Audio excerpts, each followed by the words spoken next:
What's up, guys? I'm Tom, the Action Accountant, and today we're going to do a deep dive look at the three major American automakers, Ford, GM, and Tesla. And take a look at their financials, their technical charts, and see which one we want to be holding going forward. Let's dive in, shall we? First up is going to be General Motors. And basically, we're going to follow the same format for all three companies. So that way you can just look at each section of the video and see kind of what the pros and cons are. And then we'll make a final analysis once we're done. So what that's going to look like is we're going to look at the technical chart for the 1 and 2 year period, see how they've recovered since Corona. And then we'll take a look at the financials for the last quarter and see what we're looking at going on into next year, and whether or not, if you are holding it or if you're thinking about holding some of the companies, we can hopefully make an informed decision based on what we find. I want to remind everybody that I am not a financial advisor. I'm just a guy that likes to investigate and research. And also, I do happen to have positions in Ford at the moment. So maybe you'll think about where maybe that might reveal some of my thoughts and feelings on the matter. I don't currently hold shares of Ford. I've been selling selling put options to be able to acquire shares and then sell them. So it's part of my wheel method, which I've broken down in other videos. But first off, let's go and dive into General Motors. I'm going to zoom this chart out just a hot minute. As you can see, this is about, let's see where this one goes, 800 days back. In the glory days here, GM recovered out of bankruptcy back in 2013. If we go all the way back, it IPO'd right around 35, and for the next 6 years did almost nothing. It went as low as 22 or 20, and went as high as 45. So what we're looking at is, since post-bankruptcy General Motors, it is currently trading at an all-time high. Now, is that good or bad or indifferent? Well, if you bought shares back at the IPO, I guess you're glad you finally have your money back and you've recovered in 10 years, or I guess 8 years. But if you bought shares when it really dipped back in March of 2020, you're really happy because you were able to get shares in right around 20 bucks, and now you're sitting on a quadruple or even close to a quintuple depending on where you're at. So that's awesome. But does that mean we want to keep holding it? I'm a guy that, generally speaking, does not love to buy at all-time highs. That does not mean that it's not a good idea to hold these shares right now, though. So let's go ahead and do a little bit of the technical analysis reviewed last time. We're going to look at a trend line. Snap. Remove that. All right, so now we can see kind of the channel that GM's been trading in recently. And you can see that we're reaching its way up maybe here into the 65 range. So short term, you're looking at a window of about a 20% range, from 52 all the way up to maybe 65, 66. So it's right safely in the middle of it. So you're going to start to see some weird action as it tries to consolidate and find its way. If the market continues to trend up, it will float its way up to the top. If the market if the market turns around and trends down with the interest rates, you're going to see it trend back down closer to these 52, 53 range. So that kind of depends on where you want your in or out to be. If we do a support line, we're going to choose right around here. I'm going to zoom in on it. This is a pretty decent support right here. So that's 53. So if I were a patient man and saying, I really like, if I pick GE, like this GM, and this is my favorite place, I would be looking and waiting for some sort of pullback as it floats back down towards the mid 50s. I'd be pretty comfortable. If I were selling puts, that's the same thing. I'd wait and I'd be trying to sell 55, 54 puts, because it should float back down there over the coming weeks or months. And then it should continue its trend up, right? It's on an upward trend. Big picture, if you're holding GE, it looks like it's in a good spot, right? It's trending its way up. It's floating up and down 10 to 20% week over week, month over month, and you're able to find good spots to enter or exit your position depending on what you're trying to do. Let's go ahead and take a peek at their overall financials. All right, this is GM's income statement by quarter for the last 5 quarters. Their next earnings is coming up in May, and they are expected to have a positive earnings, right? They're making money, which is good. Everything that you can see on this is in millions. I'm zooming in here so we can have a better look. And as you can see, Q4 year over year, right, they're up 20%, right? So from Q4 2019 to Q4 2020, they went from 31 million to 37 billion, sorry, which is fantastic, right? You want to see year over year growth. You also see that from an operating income point of view, they went from breaking even or slightly losing money into making money. So that's also what you want to see as an investor. It's also indicative of kind of the share price, right? Wasn't that great, and now it's climbing back up. And if we're going to look at Q1, we're hoping to see some sort of similar trend. We'd hope to see them post something like 40 million. That would be huge, right? If they're continuing to grow that. We don't see what that expectation is. But that would assume that same 20% growth. Which is awesome. You're showing profit, showing income quarter over quarter throughout the rounds. Showing similar depreciation, which is a non-cash item. That means property, plant, equipment is depreciating. The fact that it's not changed a ton, implies that they haven't like panic sold assets or anything to try to raise money. And basically, you're seeing a increase in earnings. So the big thing here that has me a little bit excited about GM, I'm sorry, is an increase of earnings, an increase of dividends, and presumably, we'll just take a peek, an increase of cash flow. And we're just going to scroll right down to the bottom. And we're seeing total cash from financing, positive. Total cash from investing, negative. That means they're putting money into investments. And total cash from operations, we're seeing a positive number. So we're actually seeing them take that money, we're putting it into some investments, which very well could be just short-term capital, like treasuries or whatever. And then they're also issuing debt. They're issuing debt. They are reducing debt. So like this is really good. They're getting rid of bad debt. This implies that they're refinancing, right? They're getting rid of bad debt and they're reissuing it with lower interest rates. So that means big picture they're going to start making more money. And these dividends paid are going to be preferred shares because they're not paying a dividend at the moment, unless I'm totally wrong. Yeah. So what I would fully anticipate is once they've finalized kind of restructuring all their debt to be in a positive operational cash flow, I'm sorry, that's not right. They are operationally cash flow, but once they've finished kind of all their investment activities to make sure that they are leveraged appropriately and as effectively as possible, and if that growth continues for the next quarter or two, I would fully anticipate them reissuing a dividend in the near term. Meaning this year. And I don't know if they're going to go immediately back to their level of 38 cents. Oftentimes, for example, what Ford did after 2009 crash, they did kind of a nominal dividend. They did something like 5%. So they were trying to pay 1% a quarter when they were only like a $6 or $7 share back then. And then they committed to saying, we are going to actively try to increase this every year. So I would be shocked if they came back swinging and said, well, hey, we're just doing 38 cents right off the bat. Maybe they're going to do 30 cents again and then start bumping it up every quarter or every year until they're comfortable.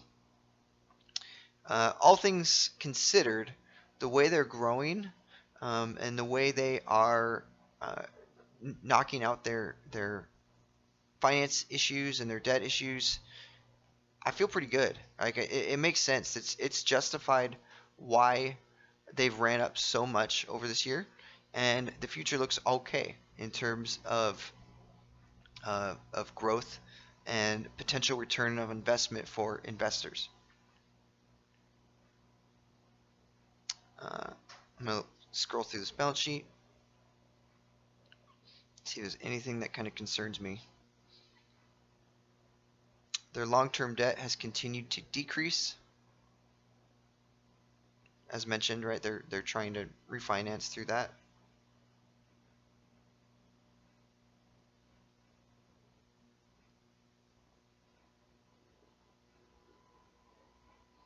They're having to pay down debt, which is part of what they're refinancing, restructuring. Yeah, so their quick ratio, that's a cool one. Quick ratio is assets minus total liabilities. And there's a couple ways to do it. One is current assets minus current liabilities, and you always want assets to be higher, and they're barely higher. They're higher by literally $1 million, or $100 million. Uh, it's okay, but when you take into account their total assets minus their total debt, or even their total liabilities, it's much better, right? It's 235 billion in total assets, 190 billion in liabilities.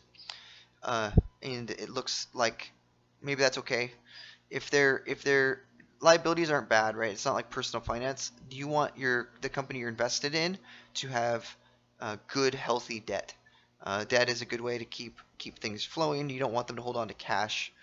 You want them to use their cash as quickly and efficiently as possible, and you want them to raise debt with the capital markets when interest rates are low, which they are, and you want them to shed any long-term kind of higher interest rate debt that they may have had in the past and get cheaper debt. And cool, that's GM.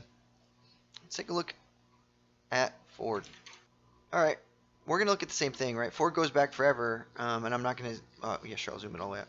Uh, Goes back to the beginning of Street Smart Edge, so we've got right around 20 years worth of data here. They did not go bankrupt in the crash. Oh, and there was one day back in 2009, if you'd been paying attention, where you could buy shares of Ford for $1, and then about a year and a half later sold them for 20. Think about it. Uh, but that was when all the everyone else went bankrupt, and Ford somehow did not, and that's why it fell so low. Was GM and Chrysler were both declaring bankruptcy at that same time. Long term, if you've been a long term holder, if you've been holding forever, it's been a depressing chart. If you've held it for 20 years, you're still down. You've gotten dividends along the way, which is good, but your initial capital is kind of limping along. They've recovered nicely since the crash, since the Rones, and you can see that they kind of went from 4. Well, if we go all the way down, if you're lucky enough to buy it at 4, which I'm not sure how many people were, to 12, you're looking at a 3x. But if you're looking at maybe if you bought it here in this window at 5, then you're looking at a 2.5x. So not nearly the same recovery as GM. And so I guess we'll look at why or why not. In the interest of doing the same exact process, we're going to go ahead and do a quick trend line. I'm not going to use this initial bumpiness. We're going to take the bottom of this run up instead. All right, Ford is on a much tighter window. GM was in that 20% range, and I think Ford is more in the, is that 15? So we'll just do 1350 divided by 1250. 8 to 10% range.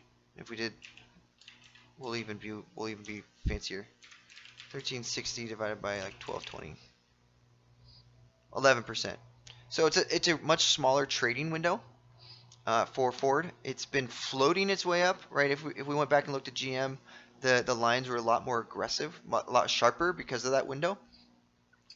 But it's nonetheless, it's been floating its way up, and it's really had a good run up since a couple quarters ago. In what day would that be? I don't know, 50 days ago or so. They had a quarter announcements that was good. They've had earnings that were good, and just some positivity around their EV lineup, the Mustang in particular. Right, it's the same price point as the Model 3. They still have tax credits to be able to give people, and so that there's a pent up demand for their cars, whereas Tesla has ran out of tax credits. So if you buy a new Tesla, you're not necessarily getting that $7,000 federal reduction. It doesn't seem to stop people from buying Teslas, but it is if someone's interested in saving $7,000 off their new car, Ford has them, and GM's going to have them, and that's a big draw, right? Because it reduces the cost substantially if you're able to reduce your tax bill by $7,000 the same year. So I think that Ford Mustang's gonna release, and I think you're gonna have some really strong draw to it. The question is, how is it gonna compare to the Model 3, which is gonna be its primary comp? And we don't know yet because it's not out yet. I think here, let's look. Looks like late summer 2021. So it does release this year. So a lot of the way the stock is going to trade, and this is speculation, but basically they're gonna give updates and they're going to say, is it on track? Here's how many pre-orders we've had. Here's how deliveries are going, and it's really going to make a difference on if they can actually execute on this. You're going to see strong growth from Ford. People really like Ford as a brand. People like the F-150. If they can execute on the Mustang, then maybe they can actually execute on the truck, and then there's going to be a lot more hope and change going forward. All that to be said, that does not imply that Ford is the better buy right now. I personally like Ford because of its tight trading window, and I know that I can sell puts and then pretty quickly see it recover and make some money. But that doesn't mean that you should be holding on to your Ford just because. That's the window. Let's go ahead and take a peek at its earnings. All right, I found some really interesting things and one really negative thing. Ford's revenue is almost identical to GM's. They were both in the mid 30 billions. Right, 36 billion, 37 billion, and then had that big drop off last year. Here's the bad news. Compared to Q4 the previous year, it's down, right? It went from 40 billion down to 36 billion using round numbers. Whereas GM went from 32 billion to 36 billion, right? So that was a huge growth. It was almost 20% growth we were talking about. So that's a red flag.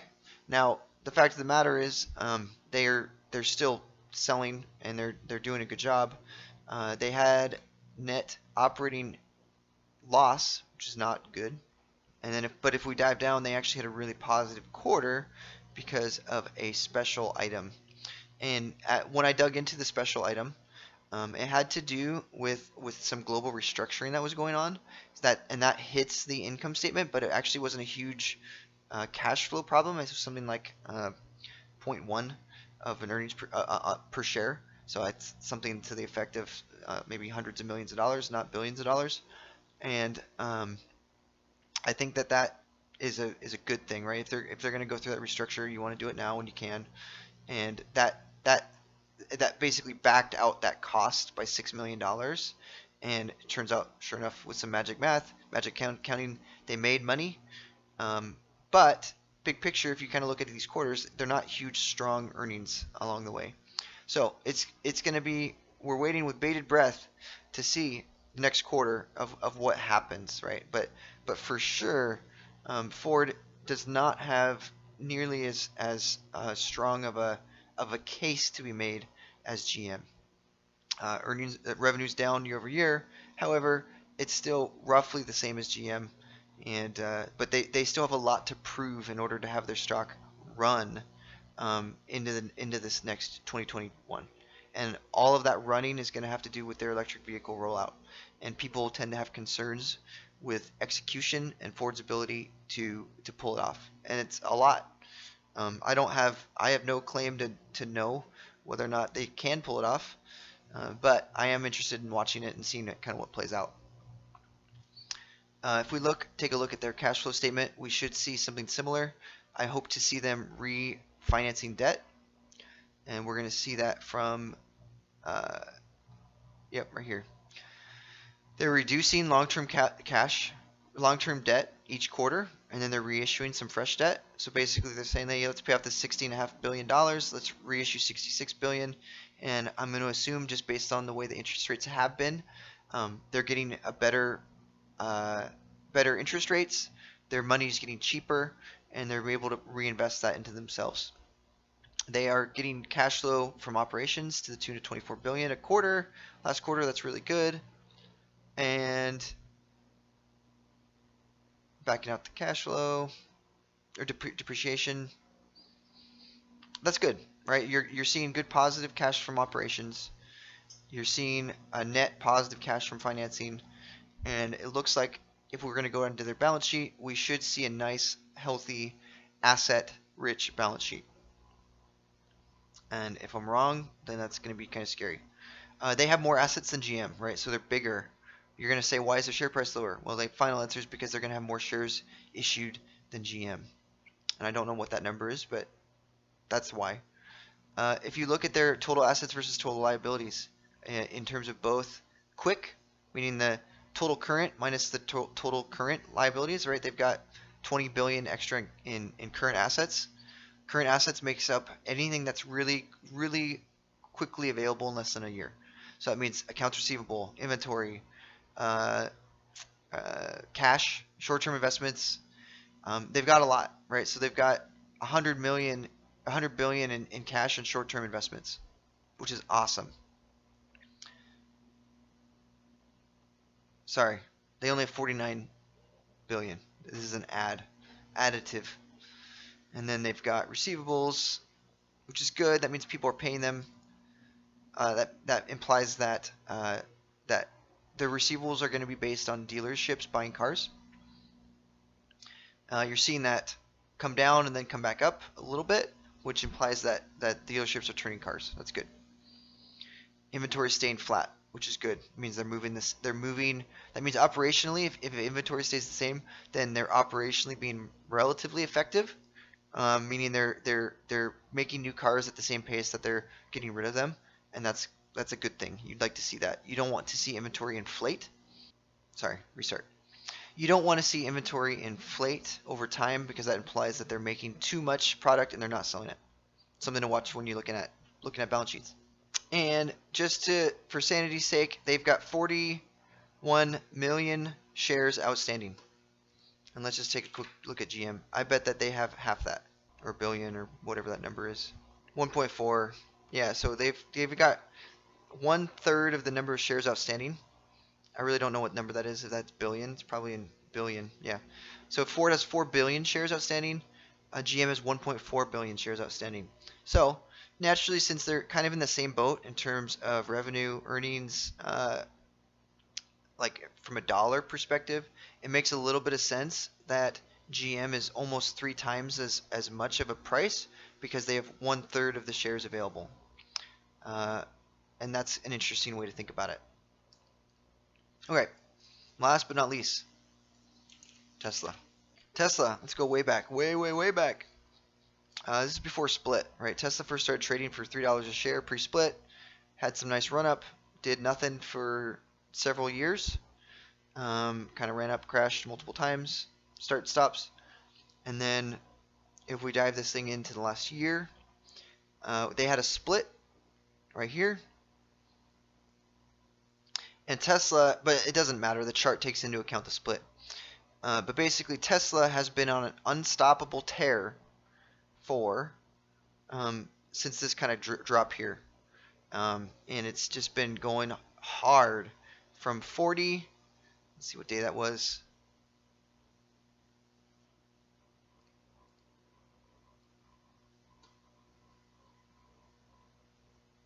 Well, I've got no idea what day that it was.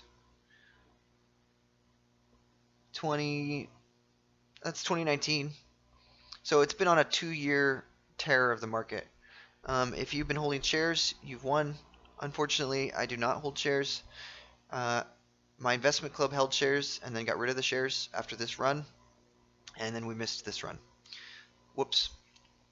So, but let's, in the interest of keeping the same time frame, from the last market crash, right? It was down in the 80s post split price, and it is now up to 680 and as high as 950. So let's just look at current price. So if we go from 80 to 680, you're looking at an 8.5x return in a year. That's incredible. If you rode it all the way to the top and somehow sold out, you're looking at an 11x return. So the question is, how do we ride this thing going forward? Now, same thing as before. I'm going to skip this dip on this dip and run up. because it really just kind of recovered to where it was. And I'm going to start my trend line over here. Now, you can see that it actually fell off of its original trend, right? It really collapsed hard because it was trending up from here, ran a little bit too hard, and even if you factor in those recoveries, it's still under the trend right now. So this actually isn't a great trend line for Tesla, because you can look and see where it's supposed to be, and you can see it hasn't recovered yet, and it's actually having a hard time breaking back over. All that to be said, if you kind of do a short-term trend line and say, hey, let's go from the bottom here, you can see it's starting to try to make its way back up. It's going to take a little while, or not, because Tesla can recover real fast. People are accumulating. So basically what happened is a few weeks ago there was a big pullback as interest rates went up. Anytime interest rates go up, some people are willing to take money out of equities just because the math makes sense for them, and they're able to start buying treasuries. So equities get sold off, people buy treasuries.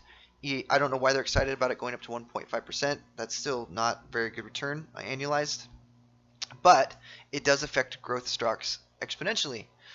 So that's kind of where we're going.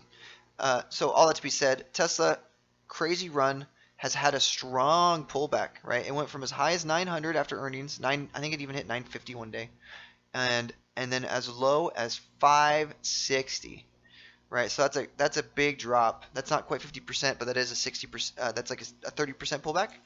So if we did 920 divided by 550, that's a 33% pullback. I just subtracted that from 1. 33% pullback is pretty strong. That's similar to what Apple went through back in the initial days of Corona, and maybe that's a strong buy signal. If you were sharp enough to scoop shares, you're already up $100 a share, which is right around 15-20%. So congratulations on your last week win.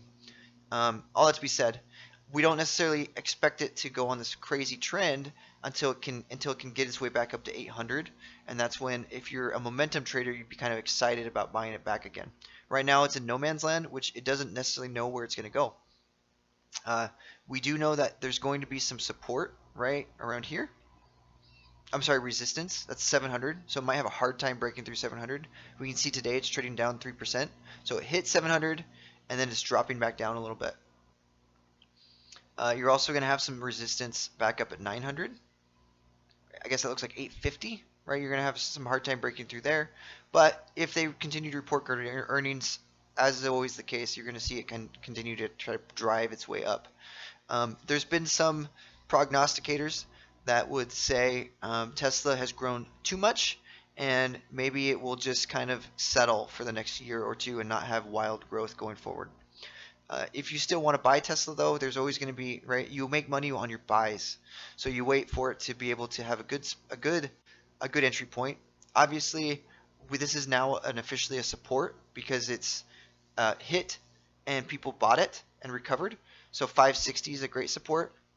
I think you're also going to see some more support in these little chunks where it kind of lingered for a few weeks. So that's going to be 630, and then you're starting to see some support even right here at 680, which strangely enough is its current price, right? So if you're like, hey, I think that it's short term, it's doing okay, it's on the inside of this little drop, I could buy some shares today and let it ride its way back up to the 700s and see what happens. You've actually got an entry point right now. That's the technicals for today. Let's go and look at Tesla. All right, guys, Tesla. This is why things are crazy for Tesla. Ford and GM did $36 billion last quarter.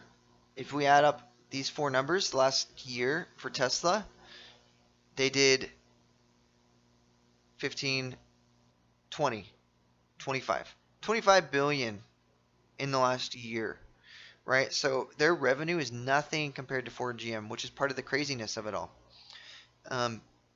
So they instead, people are excited about the growth trajectory, right? So if you look at Q4 2019 versus Q4 2020 and the market share, they went from 6 billion to 8.5 or 8.7.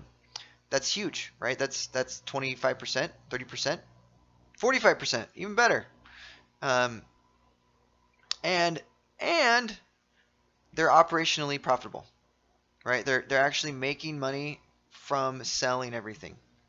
Now, at the end of the day, they are still reporting some earnings, and it's in the pennies per share. So this is kind of like the Amazon model, right? Amazon lost money for a long time, just like Tesla has, but now they're starting to make money, and we're going to start to see if that growth trend continues, like say 30, 40, 50% year over year and quarter over quarter. um, you're going to start to see that earnings per share balloon up, and that's where Amazon's run from 1,000 to 3,000 came from. Is hey, they're way overvalued, they're way overvalued, and all of a sudden they went from breaking even to making 5, 10, 15, and almost $20 a share per quarter. And that's why people still get excited about Amazon going forward, is their growth is still continuing at that rate, and their earnings per share is just skyrocketing.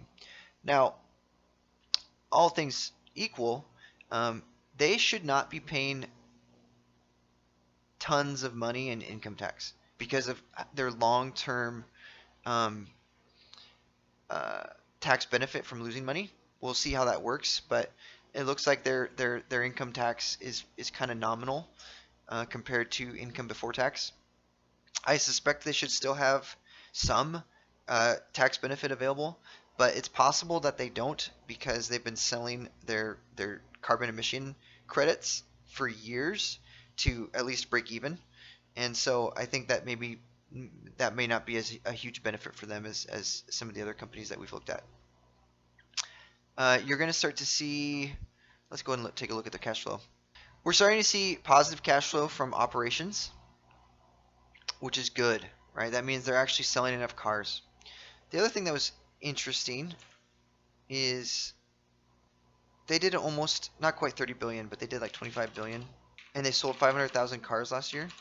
Their price point is 50,000 per car, which makes sense, right? Their Model 3, it sells for a little bit under 40, or right around 40, and then after extras it goes up to 50, and their Model X and S are higher than that, and their Y is a little bit higher than that. So it kind of that math does check out. They sold 500,000 cars for 25 billion in revenue last year. All right, back to statement of cash flows. We're seeing positive cash flow. We're seeing investing a cash flow into investments, into buildings, probably the Gigafactory, some other things. That's good. You want them to take cash flow from operations, put it into investment, and then you want to see positive cash from financing. And what that means for them is the same thing as everybody else. They're selling, they're getting rid of debt, they're reducing debt and that income tax expense. They're issuing cheaper debt, and in this case, they're issuing stock every quarter.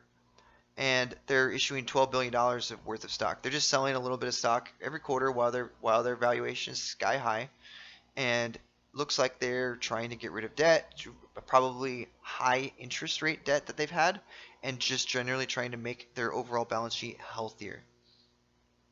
These are all good things, big picture. This is how they're going to become a healthier company. If we see interest rate, I want to look and see what their interest expense is. They're paying $240 million in interest. Now, interest isn't the worst. It's okay. But you want it to be as cheap as possible, right? So hopefully they're reducing anything that's like a 5 or 10 or 20 or 30 year bond that may have been issued. That's at 5, 10, who knows what kind of percent. I suspect if it was issued in the last 5 years before they've really taken off, it was going to be at a much higher rate than most people, and they're either paying it down with cash from shares outstanding, or with new debt that's much cheaper. Either way, that's going to be an improvement, and we should actually see, even though it's going up over the next year, we should see this number start to come down, at least in terms of interest paid as a percentage, right? Their interest expense should come down as an overall percentage, even if the dollar amount goes up higher. And just taking a quick peek at shares outstanding. That is in the balance sheet. Shares outstanding, 960 million. All right, so they don't even have a billion. So Ford had 4 billion. Tesla has 960 million, and GM had 1.4 billion. So that's a big deal. They've got fewer shares outstanding, but as you can see, they're issuing between 5 and 15 almost every quarter. Part of that could be for vested shares for their officers or key employees. They could just be issuing shares just to raise cash because they still need cash. Big picture, they're not a completely healthy company. Their current assets are 26 billion, which is way lower than the 120 billion in Ford.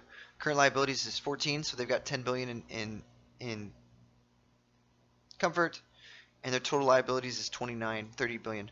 So if you go back a ways, you're actually going to see how much healthier they are than they were, right? So you're seeing total assets increase, total liabilities are staying almost the same, right? So assets have increased each quarter by a little bit, by a little chunk, and liabilities are staying right around the same. So what that implies to me is they are taking some of that cash raised from share sales, adding it to their cash, and they're paying down or keeping liabilities at the same as they continue to refinance them.